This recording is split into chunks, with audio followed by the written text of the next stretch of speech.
नमस्कार मित्रों, स्वागत करते हैं आपका अपने चैनल जेवी डिवोशनल में। क्षमा प्रार्थी हैं कुछ दिन से रेगुलर वीडियोस के लिए और आगे भी रहेंगे। चलिए फिलहाल बात करते हैं पिछले एपिसोड की। तो पिछले एपिसोड में हम लोगों ने देखा कि किस प्रकार से रोहिताशु को सर्प ने डस लिया। सर्प के डसने के बाद रोहिताशु की मृत्यु हो गई और उस मृत शरीर को लेकर के रानी तारामती पहुंची है शमशान घाट पे। उस शमशान घाट पे जहां पर सेवा कर रहे हैं स्वयं उनके ही पति हरिश्चंद्र। और हरिश्चंद्र को एक वचन दे करके जो वहां का स्वामी है, उनके स्वामी हरिश्चंद्र की जा चुके हैं कि किसी भी चिता को अग्नि देने से पूर्व उससे कर ले लेना और वस्त्र ले लेना, बिना उसके आप किसी का क्रियाक्रम नहीं करेंगे। अब देवी तारामती को देखकर शनि भी आश्चर्यचकित है। अब उससे ज्यादा आश्चर्यचकित होंगे हमारे राजा हरिश्चंद्र, और उनके लिए ये सबसे बड़ी परीक्षा का क्योंकि उन्होंने अपना समस्त त्याग दिया था इस अवस्था से बचने के लिए। अब उनको ये समझ में आ जाएगा कि जो अवस्था लिखी है, जो होनी है सो होएगी, कोई टाल नहीं सकता है उसको। तो फिलहाल बिना विलंब के शुरू करते हैं एपिसोड 132 पार्ट 2।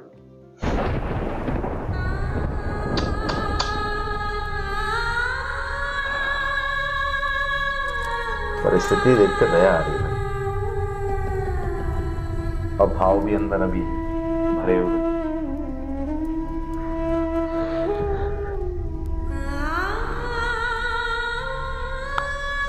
तुम यहाँ भी?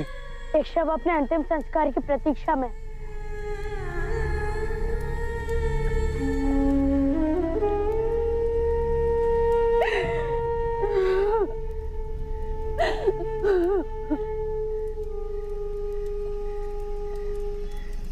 कौन हो तुम? अपना परिचय दो।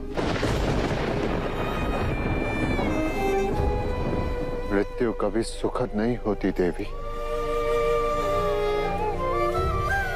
तुम्हारे इस प्रियजन की मृत्यु पर मुझे खेद है।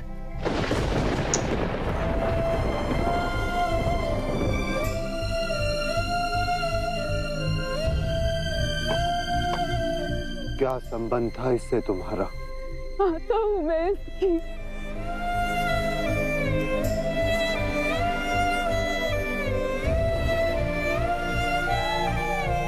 और इसके पिता?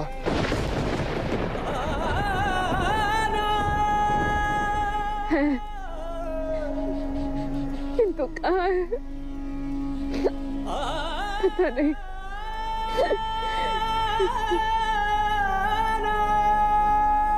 ईश्वर तुम्हें ये पीड़ा सहने की शक्ति दे देवी।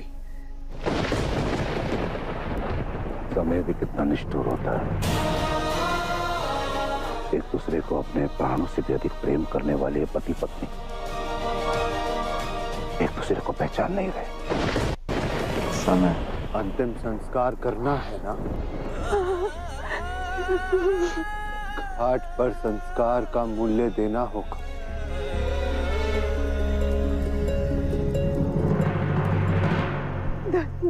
धन नहीं है मेरे पास।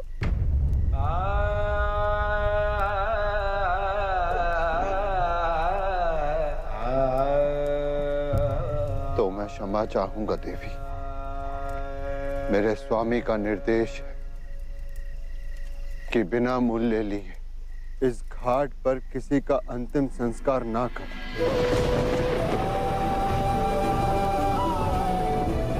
तुम्हें इसे किसी और घाट पर ले जाना होगा।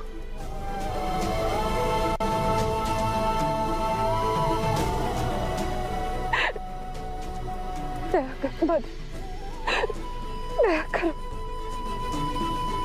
तो मैंने तो बड़ा घाव दिया है। इसे और मत करे दो। मेरे वश में होता तो मैं निःशुल्क तुम्हारे पुत्र का अंतिम संस्कार कर देता, परंतु मैं विवश हूं। स्वामी की आज्ञा के विरुद्ध जाना अधर्म होगा। अंतिम संस्कार करना है तो घाट का शुल्क तो चुकाना ही होगा।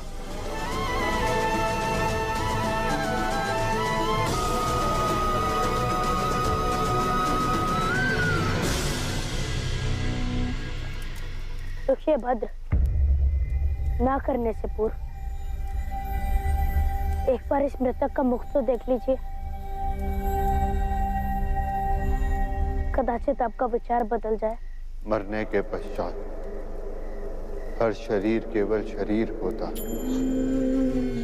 ना उसका नाम रह जाता है और ना ही पहचान। मैं यहाँ अपना कर्तव्य पूर्ण कर रहा हूं, बिना शुल्क। दाह संस्कार नहीं होगा। उचित कहा, परंतु आप तो जीवित हैं। मेरा आपसे निवेदन है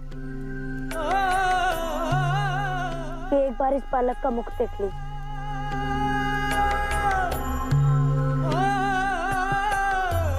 अन्यथा पश्चाताप होगा। क्यों होगा पश्चाताप?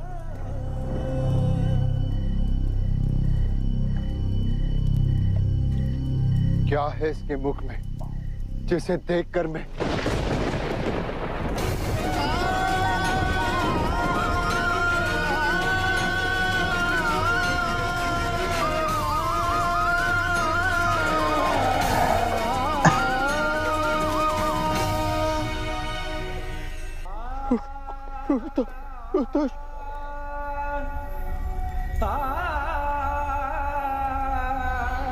तारामती।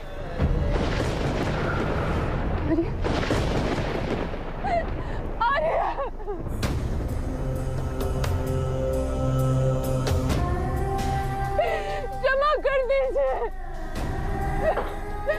मैं अपने पुत्र को सुरक्षित नहीं रख पाई।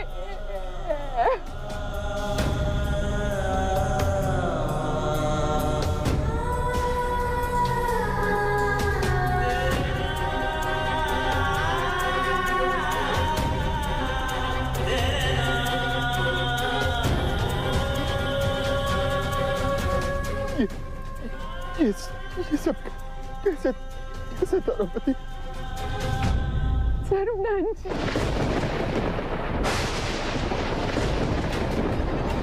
हमारे पुत्र को तड़प में डस लिया था। शनिदेव पंडित हो। मैं जानता हूँ ये तुमने किया है राहु।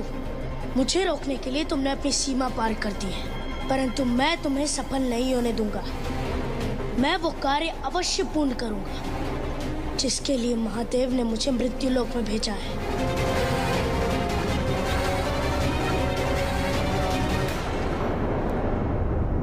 अब बताइए आर्य, क्या आप अपने ही पुत्र का अंतिम संस्कार नहीं होने देंगे? राजा का कर्तव्य होता है स्वामी के आदेश का पालन करना।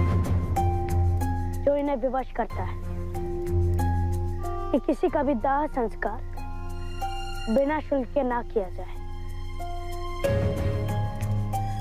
क्या कहा था आपने राजन? सभी शव समान होते हैं। मरने के पश्चात ना नाम रह जाता है, न परिचय और ना ही संबंध, है ना?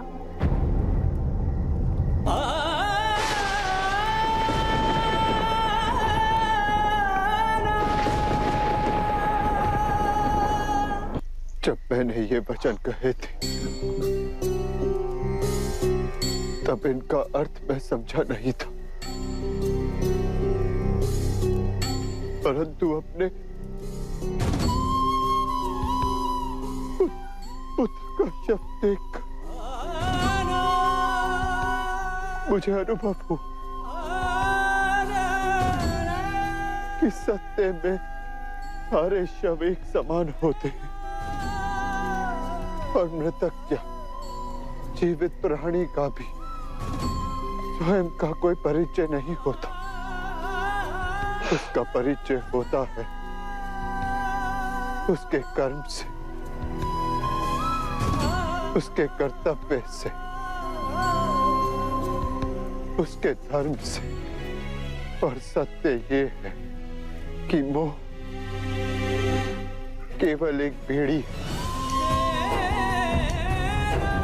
हम सब संसार में अकेले आते हैं और अकेले जाते हैं।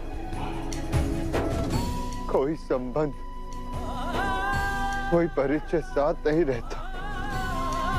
यदि साथ रहता है तो उसके किए कर्म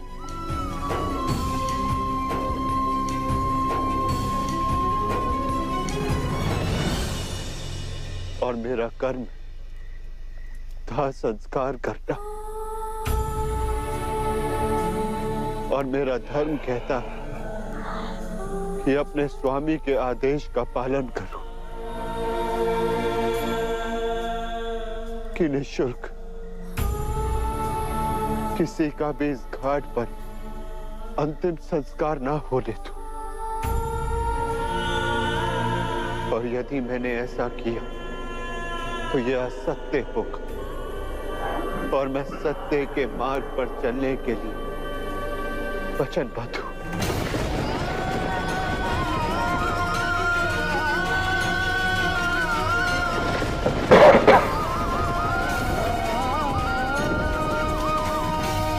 सदगुरु जी से आप लोग भली भांति परिचित हैं। उन्होंने अभी उनका एक वीडियो मैंने देखा था, बहुत ही कम शब्दों में उन्होंने कहा कि आप पैदा हुए कुछ नहीं के साथ, तो जो कुछ भी आपके साथ जीवन में घटित हो रहा है आप प्रॉफिट में ही हैं। अगर आपने शुरुआत 0 से की है और आज की डेट में आपके पास 1000 रुपये है, कल को घट के वो 100 रुपये हो जाते हैं, तो जहां से आपने स्टार्ट किया है वो तो 0 ही है, आप हैं प्रॉफिट में। तो जो कुछ भी आप अपने जीवन पर्यंत अर्जन करते हैं अपने कर्मों से, वो धन है क्या?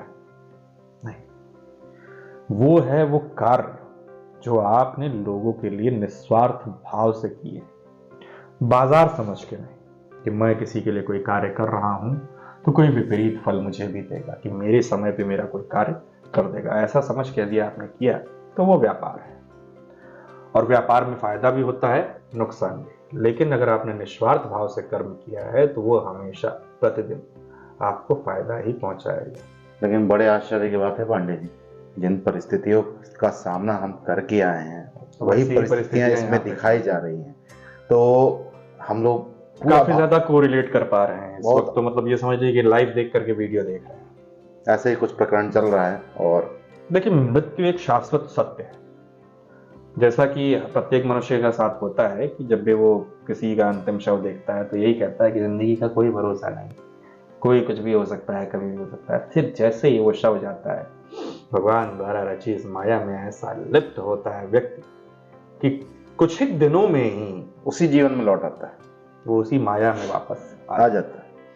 ये जानते हुए भी कि मृत्यु शाश्वत सत्य है, फिर भी माया में ग्रसित हो जाता है। खैर, बहुत कुछ नहीं कहेंगे क्योंकि इस वीडियो में इमोशंस ज्यादा हैं, वर्ड्स कम। जिस प्रकार से, और जो वर्ड्स हैं बहुत मजबूत है, जिस प्रकार से उन्होंने कहा है कि मनुष्य का वास्तविक परिचय कोई नहीं होता।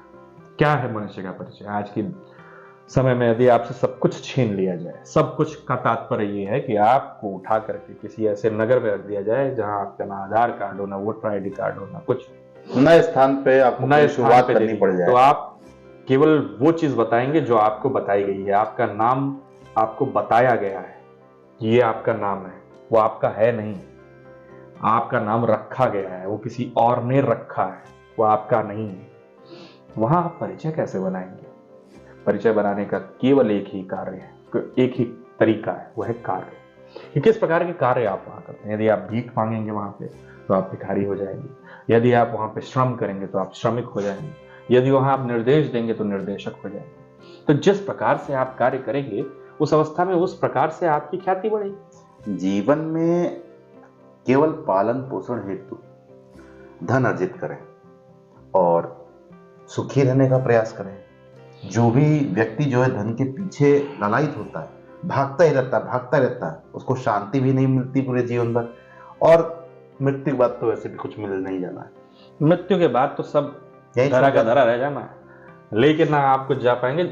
उन्होंने एक और बात कही कि you are like a popup on window screen. जिस तरीके से विंडो स्क्रीन पे पॉपअप आता है और चला जाता है, इस धरती की अगर उम्र देखी जाए और आपकी उम्र देखी जाए तो आप एक भुट्टे के जो पॉपकॉर्न उछलता है ना, उसी की भांति आपका जीवन उतनी देर के लिए भी नहीं उछलता। और समय चक्र देखिए किस परिस्थिति से कहां आ जाता है। चलिए फिलहाल इस एपिसोड को यहीं करते हैं समाप्त। मिलते हैं नए नए तब तक के लिए राधे राधे राधे। राधे।